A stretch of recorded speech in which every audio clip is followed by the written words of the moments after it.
Il est des textes qui ne se contentent pas d'éclairer les Écritures, mais qui transpercent la chair du réel. Jean 11 n'est pas une légende de plus dans l'arsenal des croyants, mais un cri jeté contre les fatalités. Il ne parle pas d'un autre temps, d'un autre monde, d'un autre homme. Il parle de nous. Ce récit secoue. Il arrache les bandelettes de nos torpeurs, il déloge les pierres scellées de nos silences. Ici, la foi ne protège pas, elle expose, elle appelle, elle convoque chaque auditeur à entendre depuis les profondeurs une voix qui murmure encore « Viens dehors ». Lazare est mort depuis 4 jours. Autant dire la certitude de la fin. Le temps a fait son œuvre, le corps a commencé à basculer vers l'oubli. Les regards s'abaissent, les gestes deviennent mécaniques, on continue sans attendre plus rien. Et Jésus tarde, il reste loin, il laisse les heures s'égrener dans l'irréparable, non pas par négligence, mais pour que se creuse dans l'épaisseur du réel un espace assez vaste pour une autre parole. Lorsqu'il arrive, enfin, tout semble perdu et pourtant, tout est à naître. Jésus pleure. Il ne détourne pas le regard, il ne survole pas la scène, il se tient dans la faille, au plus près des larmes humaines. Et il pleure, non pas parce qu'il est impuissant, mais parce qu'il est présent. Le plus court verset des évangiles. Jésus pleura est un abîme. Il révèle un Dieu sans distance, sans cuirasse, sans refuge d'en haut. Un Dieu qui ne théorise pas le chagrin, mais le partage. Un Dieu assez fort pour pleurer et assez humain pour ne pas fuir. Peut-être est-ce là la source d'une foi adulte, non dans l'explication du mal, mais dans la présence d'un amour qui reste là, au cœur de la perte, et qui pleure avec nous.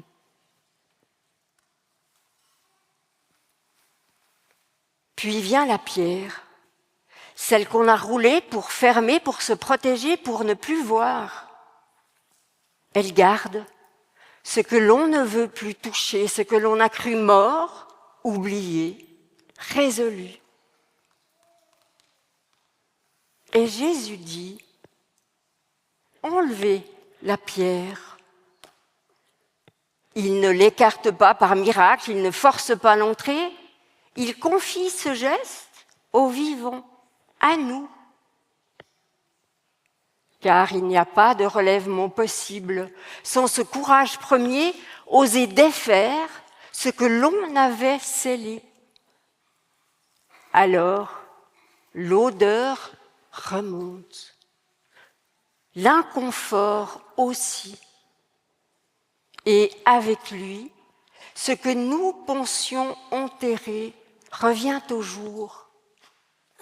La vérité, l'amour blessé, la mémoire vive et le désir, peut-être, de vivre encore.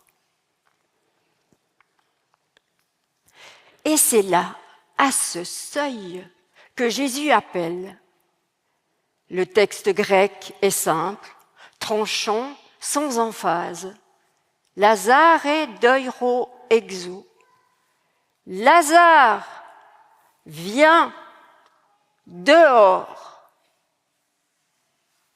Un nom, un mouvement à dehors, pas d'argument, pas de commentaire, juste une voix nue qui traverse la mort.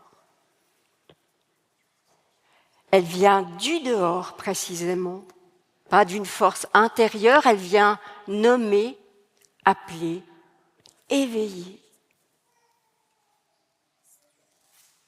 Et Lazare sort, mais il ne peut pas marcher seul. Il est toujours lié, le visage couvert. Et Jésus dit, déliez-le et laissez-le aller. La vie ressuscitée n'est pas encore la liberté. Elle dépend d'autres mains, d'un tissu de gestes humains. Car on ne revient jamais seul d'un tombeau. Il faut des paroles qui desserrent, des bras qui accompagnent, des regards qui permettent de faire un pas de plus.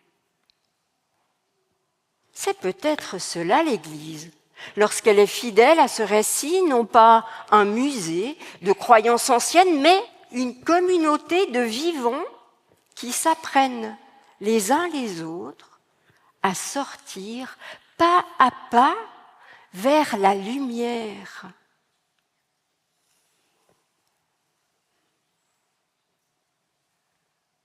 Ce récit est un miroir. Il nous renvoie à nos tombeaux intérieurs, à nos liens invisibles, à nos absences tues. Chacun ici porte ses morts, des deuils assumés ou muets, des élans abandonnés, des morceaux de vie relégués dans l'ombre. Et ce récit n'accuse pas, il appelle. Il ne demande pas de croire, il demande d'écouter, d'oser penser qu'il y a quelque part une voix qui n'humilie pas, qui ne contraint pas, mais qui dit doucement « Viens, dehors !» Et peut-être que cette voix, si lointaine qu'elle semble au début, porte notre propre nom. Jean 11 n'est pas un récit ancien, il est une convocation immédiate, un tremblement adressé à chacun.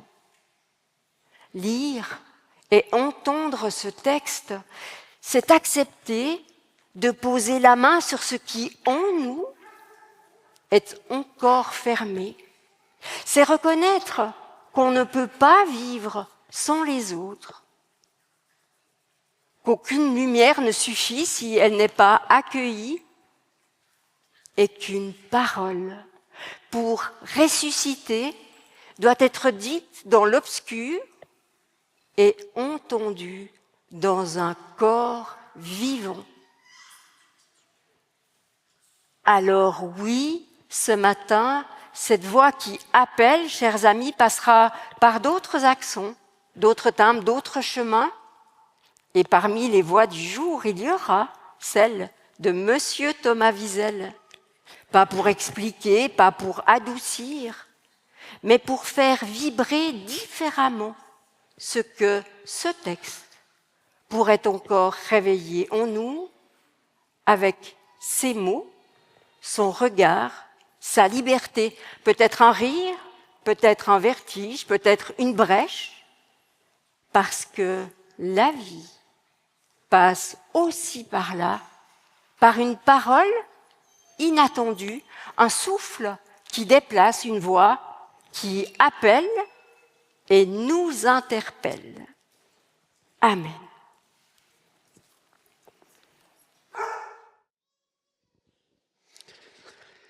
Mes bien chères sœurs, mes bien chers frères, j'ai aucune idée comment commencer cette prédication. D'ailleurs, j'ai aucune idée si j'ai le droit d'appeler ça une prédication.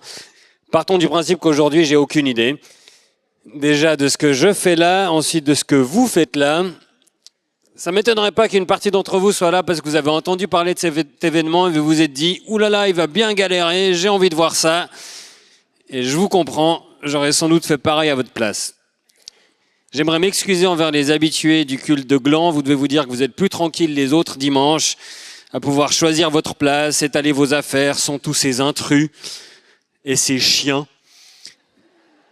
Une autre première pour moi.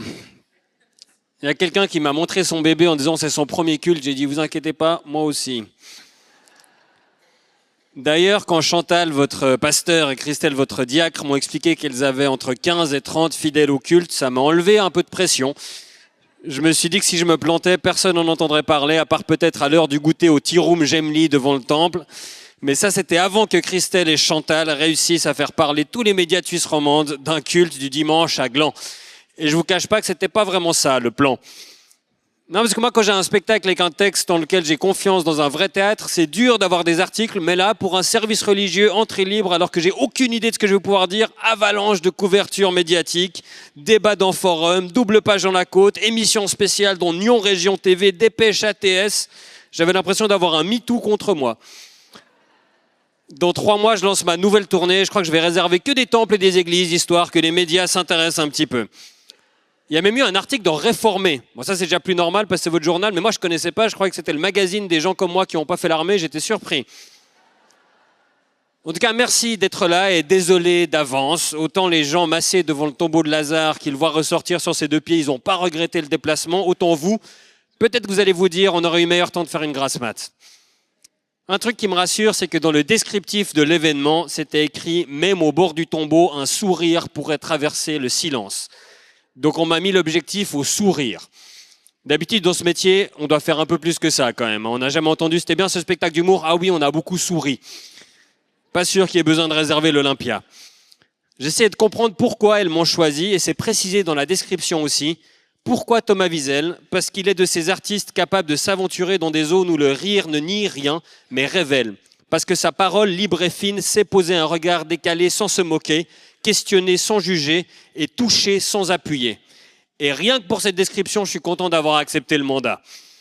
Parce que j'ai fait un événement pour les experts comptables la semaine passée. Eux, à la question « Pourquoi Thomas Wiesel ?» ils répondaient « Parce que les charges induites par la prestation entraient dans notre budget prévisionnel. » Bon, c'est parti pour poser un regard décalé sans se moquer, questionner sans juger et toucher sans appuyer. C'est rigolo parce que mon homonyme dans la Bible, je crois que lui, il questionnait beaucoup puis il touchait en appuyant. Quand même, Thomas mettait même un peu les doigts dans les stigmates de Jésus. Je sais que la paroisse a essuyé quelques critiques à propos de cet événement. Certains leur ont dit que c'était pas une bonne idée, que les fidèles qui venaient au culte venaient pas pour me voir et qu'elles prenaient un gros risque. Mais bon, ça va, le risque c'est quoi ? Que ce soit pas drôle, que certains n'aiment pas. C'est pas non plus que la venoge se transforme en sang ou qu'on essuie une pluie de sauterelles, promis. Non, j'ai été bien briefé. J'ai reçu un mail dans lequel Christelle et Chantal m'ont expliqué. Il est important de comprendre que tu n'interviendras pas dans un spectacle humoristique, mais bien dans une célébration religieuse telle que nous la vivons dans notre communauté chaque dimanche. Oui, alors il y avait quelques indices quand même. Hein.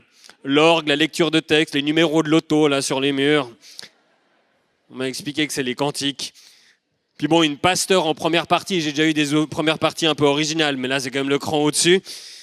Donc non, je ne vais pas me comporter comme si j'étais dans un comedy club. Faites du bruit pour le suivant, il est là tous les dimanches puisque Jésus est parmi nous à chaque instant. Mais je n'ai pas été bridé non plus. Elles m'ont dit il y a des ouvertures possibles et des élargissements envisageables. Je crois que c'est une phrase de Jean Claudius à la base. Je suis donc là pour ouvrir et élargir. Et c'est déjà une belle preuve d'ouverture sur le monde de la part de votre paroisse que de m'inviter. Parce qu'il y a quelques siècles, j'aurais été accueilli à l'entrée du temple par le bourreau et l'exorciste. Et il y a encore quelques décennies, arrêté directement à la sortie par la police pour outrage et blasphème. J'ai moi-même reçu quelques critiques pour avoir accepté, mais je me suis dit, j'ai jamais fait ça. Et j'essaye tout au moins une fois avant de décider que ça ne me plaît pas. D'ailleurs, j'ai dit exactement ça à Forum et dans la foulée, j'ai un ami homosexuel qui m'a écrit « J'ai entendu ton interview à l'instant. » Bon alors, gay, pas tout. Passons au texte qui nous a été brillamment lu par 4 habitués du culte, dont une personne, vous avez vu, qui a fait toutes les femmes, enfin les 2 femmes, qui ont 4 répliques en tout. Ah ouais, dans la Bible, c'est comme à Hollywood jusqu'à il n'y a pas longtemps, les rôles féminins ne sont pas au centre de l'histoire, hein. Là aussi, l'Église a bien évolué, enfin côté protestant en tout cas, puisque dans votre paroisse, c'est une pasteur et une diacre.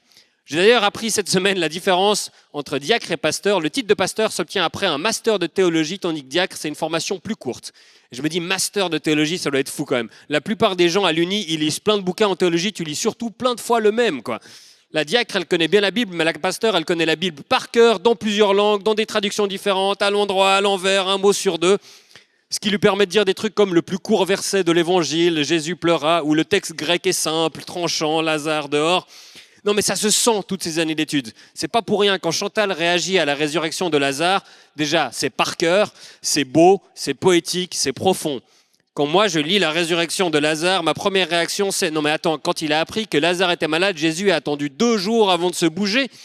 On dirait moi quand je suis dans mon canapé, pas encore douché, et que j'envoie j'arrive à mes potes. Mais Jésus avait tout compris avant son temps. Il était très en avance sur la frontière entre vie professionnelle et vie privée. Le droit, la déconnexion, tout ça, les miracles, c'est les jours ouvrables. Là, je suis en week-end à la plage avec mes 12 copains. En plus, c'est un week-end prolongé. Oui, parce que ce qui était bien avec les jours fériés, c'était assez flexible comme ils étaient en train de les définir au fur et à mesure. Ah, mais c'est le jeudi de l'Ascension. C'est quoi l'Ascension? Ouh, vous verrez, vous n'allez pas être déçus. Mais le voyage de Jésus vers Béthanie n'est pas sans risque, puisque comme le dit Thomas, magnifique prénom, les gens là-bas voulaient lapider Jésus et pourtant il y retourne quand même. Et Jésus lui répond, n'y a-t-il pas 12 heures dans le jour? Si quelqu'un marche de jour, il ne trébuche pas parce qu'il voit la lumière de ce monde. Mais si quelqu'un marche de nuit, il trébuche parce que la lumière n'est pas en lui.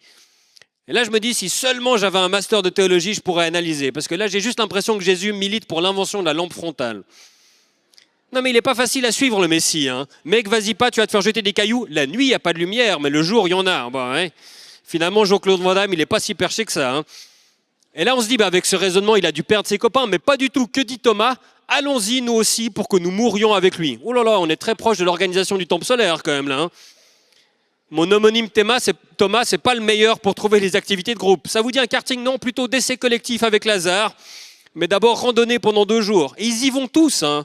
Ces gens étaient plus courageux que moi. Moi, j'aurais dit, désolé, moi j'ai Pilate par ici, vous me raconterez. Enfin, peut-être pas vous, du coup, mais on me racontera. Ils se mettent en route et il y a un bout à pied. Eux, ils sont dans le nord et Béthanie, c'est à côté de Jérusalem, où, comme le dit le texte, à 15 stades environ. Il n'y a que dans la Bible et chez Christian Constantin et ça qu'on mesure les distances en stades. J'ai appris aussi qu'à l'époque, beaucoup ne croient pas parce que même devant le tombeau, il y a des gens qui narguent Jésus en lui disant « Lui qui a ouvert les yeux de l'aveugle, pouvait-il pas aussi faire en sorte que cet homme ne meure pas ?» Il y avait déjà des haters en Judée. Des gens qui disaient « Dis donc, Jésus, c'est plus que c'était, hein, quand même. Sa saison 31-32, elle est en dessous de ses standards. Je pense que le miracle d'or va lui échapper cette année. À mon avis, c'est Christianus Ronaldus qui va gagner. » Et là, paf, sans fioriture, pas d'incantation, d'abracadabra, juste Lazare sort. Je crois que c'est de là qu'ils ont eu l'idée de Fort Boyard. Sors, prends la clé. Et là, Lazare, pas d'interview débrief, hein, pas un mot, il sort et il se casse. J'ai cherché des infos sur Lazare et j'ai trouvé, la légende veut qu'après la mort du Christ, Lazare a embarqué dans une barque vers la Provence. Et ça a dû être quelque chose hein, quand il arrive à Marseille. J'ai été ressuscité. Oh, peu cher, moi aussi, 4 fois. Ouais. Du coup, il a dû étoffer un peu son histoire pour être pris au sérieux à l'apéro sur le Vieux-Port. Mais par contre, devant le tombeau, évidemment, les gens qui assistent en direct à la résurrection, ils se mettent à croire. Hein, ils prennent la carte du parti. C'est assez efficace comme marketing. Moi, j'aurais fait pareil. D'ailleurs, au cas où c'est vous qui avez raison sur Dieu, tout ça, je vais mettre sur mon CV que les dimanches, moi, j'allais au culte à Gland. Je dirais, j'ai participé au projet. Je dirais pas que c'était qu'une seule fois. Sur le CV, vous savez comment c'est, tu gonfles un peu, on fait tout ça. Allemand, bonne connaissance, on connaît. Mais c'est là que j'ai compris la portée symbolique de ce texte pour la paroisse de Gland, Vic, Coinzin et pour l'église réformée vaudoise en général. Les chiffres des fidèles sont en chute libre, les pasteurs prêchent devant des nombres de plus en plus restreints, c'est difficile de recruter à tous les échelons. En fait, c'est vous, Lazare, et vous cherchez une manière de ressusciter. Et cette paroisse tente des choses à leur crédit. Bon, après, on m'a associé au projet, donc ça veut dire qu'elles ont trouvé que ma carrière était au point mort et que j'avais besoin d'un miracle. Et compte tenu du fait que j'ai accepté, peut-être qu'elles avaient raison. Mais il y a plein de raisons qui expliquent que les gens ne vont plus à l'église. Déjà, par exemple, ici, dans cette paroisse, alors aujourd'hui, il y a un repas après, mais sinon, on m'a expliqué que la collation n'est plus systématique, car il n'y a pas assez de gens pour aider et trop de verres à nettoyer. Bah ouais, Jésus, il multipliait le vin et les pains, mais pas un mot sur le lave-vaisselle quand même. Hein. Et je sais que cette paroisse cherche à embaucher un sacristain depuis plusieurs années, sans succès. Bah oui, le CFC de sacristain, les jeunes, ça les intéresse plus, hein, ils veulent tous être influenceurs. Le conseil de paroisse avait trouvé un candidat, mais malheureusement, il est mort. Mais bon, il n'est pas encore éliminé. Attendons 4 jours, on ne sait jamais. Il y a aussi moins de monde car il y a pas mal de papillonnage au niveau spiritualité entre les autres croyances, les nouvelles églises où ils font la messe avec des guitares électriques qui font concurrence à vous, mais aussi au monde du spectacle, c'est gâche-métier. Mais il y a aussi les cures ayurvédiques, le chamanisme, les magnétiseurs, il y a beaucoup de concurrence. Bon, même si maintenant que les rebouteux, on les trouve plus souvent au tribunal que dans les pages jaunes, peut-être que les gens vont se dire, ouais, en fait l'église c'est pas si pire, au moins à la collecte tu peux mettre moins que 50 balles. Il y a aussi les câlins aux arbres qui sont très à la mode. La sylvothérapie, ça, j'ai jamais compris, franchement. Si vous voulez faire un câlin, un truc centenaire un peu humide au toucher, il y a plein d'EMS où les résidents n'ont pas assez de visites, si jamais. Non, mais peut-être qu'ils apprécieront plus le câlin que l'épicéa du coin. Non, mais j'ai jamais compris. Tu te sens comment après un câlin à un arbre? Oh, j'ai de la sève sur les doigts. Bon, ça peut arriver à l'EMS aussi, ça. Mais j'en étais où? Ah oui, Lazare. Pour tenter de rebooster l'Église, j'ai entendu que le synode prévoit une réforme, la réforme Église 2029, qui fera notamment passer le nombre de paroisses dans le canton de Vaud de 90 à une trentaine. Je me dis c'est peut-être une réforme qui ne va pas autant marquer l'histoire que la réforme dont vous êtes issus. Je doute qu'à l'avenir, quand les historiens parlent de réforme, il faudra préciser laquelle, celle de Martin Luther ou celle de Philippe le Bas. Bon, moi, même si j'y connais rien en religion, et rien donc en résurrection, cette thématique de la mort me touche, évidemment. Comme beaucoup ici, j'ai vécu des deuils, et donc je sais que les émotions y sont amplifiées. Et qu'accompagner la fin de vie, c'est l'occasion de se dire des choses à soi-même, à ses proches, qu'on ne dit pas d'habitude, de se remémorer des moments forts et d'apprendre des choses sur soi-même. Je sais que dans ces instants, pour beaucoup, les rituels religieux, les croyances peuvent apporter un précieux réconfort. Et j'avoue que je suis impressionné par le pouvoir persistant des histoires contées dans la Bible, que des gens 2000 ans plus tard, partout sur la planète, s'intéressent encore aux personnages, aux événements qui leur sont arrivés et tentent d'en tirer des enseignements, que des personnes puissent passer des années à étudier le texte, le même texte, pour en interpréter les moindres subtilités, alors que moi, il y a des trucs que j'ai écrits il y a 2 ans que j'assume plus du tout. Bien sûr, à travers les âges, la religion a donné beaucoup de pouvoir à certains individus, et ce pouvoir, comme trop souvent, s'est accompagné de nombreux abus, de violences, symboliques ou non, soi-disant justifiés par les textes, mais aussi de choix vestimentaires plus ou moins heureux. Le nœud pape détaché devant, ça j'ai jamais compris par exemple. Les mauvais côtés de la religion sont souvent pointés du doigt, à juste titre, et notamment par les humoristes. Je dois avouer qu'on n'est pas les derniers à céder à la facilité d'un bon mot sur les curés pédophiles ou les bigots intolérants. Comme tout le monde, il y a des jours où on n'est pas très inspiré au bureau. Mais ce qu'on fait peut-être moins souvent, peut-être parce que c'est un peu moins marrant et que ce n'est pas vraiment notre rôle, c'est relever les bons côtés de la foi. Celle qui permet de réunir une communauté autour de valeurs d'humanité, de charité, de solidarité. Celle qui permet d'aider les gens à affronter les grandes questions de la vie avec un peu plus de sérénité. Notamment la question de la mort et de ce qui suit. Bon, faut dire qu'il y a 2000 ans, l'espérance de vie était genre 26 ans avec beaucoup de bol et une bonne constitution, donc la mort était un sujet très présent et la religion devait y apporter des réponses. Moi, je gère la question de la mort en essayant d'y penser le moins possible et en espérant que ça arrive le plus tard possible. Un peu de la même manière que j'ai géré la question de la retraite de Roger Federer. Eh bien, ça ne l'a pas empêché d'arriver et ça ne m'a pas empêché de mieux encaisser la nouvelle. Donc peut-être que je n'ai pas la bonne méthode.